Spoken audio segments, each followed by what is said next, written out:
Your favorite restaurant just became a window into your psychology, and scientists in Brazil just proved it. The question isn't whether you eat out, it's why you can't stop even when you know you probably should. That's the real story here.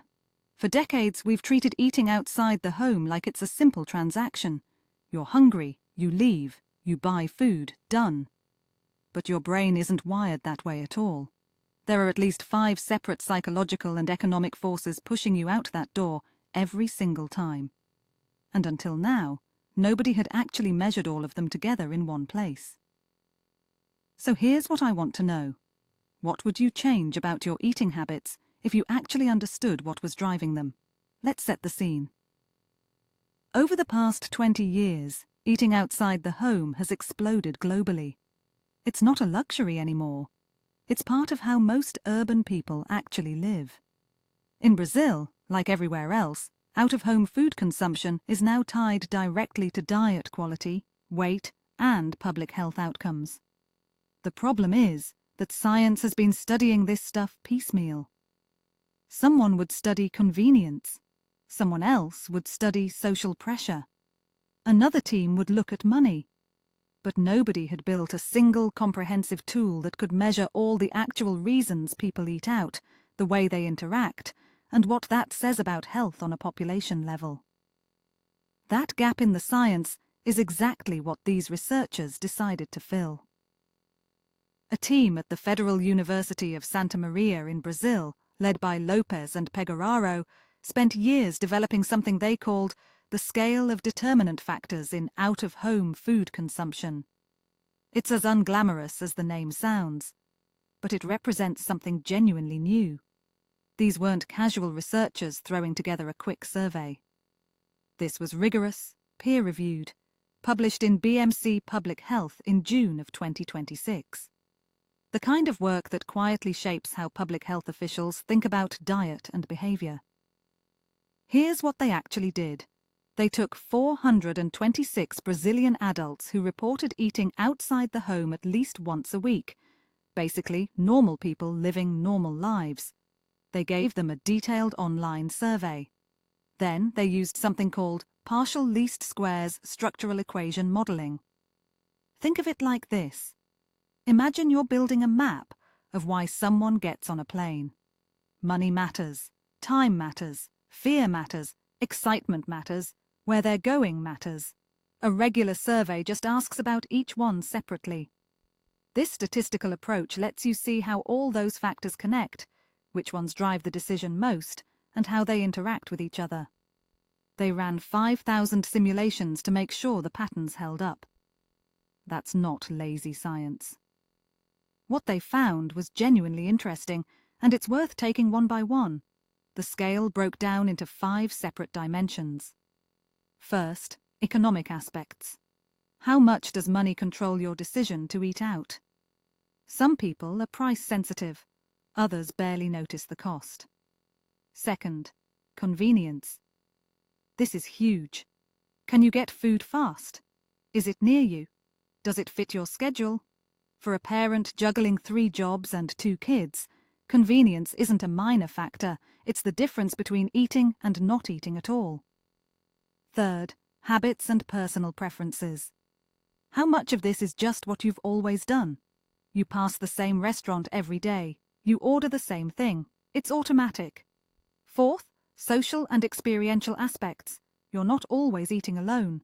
You're with friends. You're celebrating. You're on a date. The food is half the point. The company is the other half.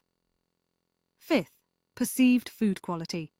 Do you actually think the food is good for you? Do you trust it? Does it taste good? Now here's where it gets interesting. These 5 dimensions don't exist in isolation. They interact. Someone with high convenience motivation and strong habits will eat out way more than someone who just has convenience motivation. The researchers actually measured these relationships. The scale worked. It held up. It was reliable across different types of people. Men, women, married, single, rural, urban. The predictive performance was solid. This wasn't a fluke. This was a tool that actually captured something real about human behavior. But here's what matters for you. This research tells us that eating outside the home isn't one decision. It's 5 decisions happening simultaneously in your brain. When fast food companies design their restaurants, they're not just focusing on food quality, they're hacking every single dimension at once. Convenience? Check. Low prices? Check. Habit forming? Check. Social environment? Check. Perceived quality? They'll work on that with marketing if they have to. They're basically weaponizing your own psychological architecture against you, and most people never notice because we've never had language or tools to describe what was actually happening. The limitation here is important to acknowledge. This study was conducted in Brazil with a specific population. Eating habits differ dramatically by culture, geography, and economics. What drives someone in Sao Paulo might not drive someone in rural America or Tokyo. The study also relied on self-reported data. People aren't always honest about why they eat where they eat, especially if the real reason is, I was sad and wanted comfort food. There's also the question of causation. The scale measures correlations beautifully, but it doesn't prove that changing one dimension would actually change behavior. That's harder to test. But step back for a second. What this research really did was shine a light on something we've been ignoring. We treat food choice like it's a moral decision. You eat out, and society implies you're weak, you don't have willpower, you don't care about your health. But science just proved that's nonsense. Out-of-home eating is driven by structural forces, convenience, economics, habit, social need, that have almost nothing to do with moral character.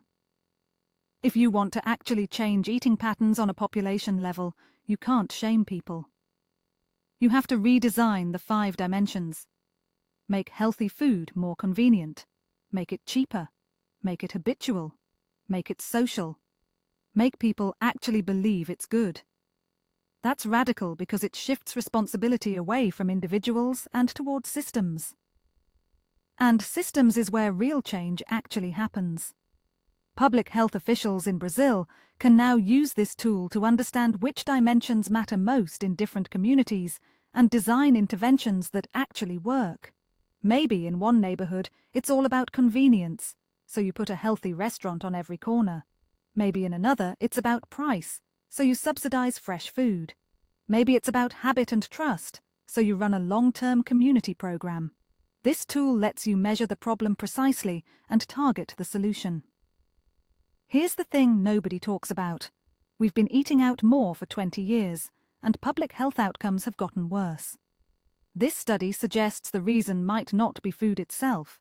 It might be that we designed restaurants to be irresistible across all 5 psychological dimensions at once, while we designed healthy eating to be inconvenient, expensive, and socially awkward.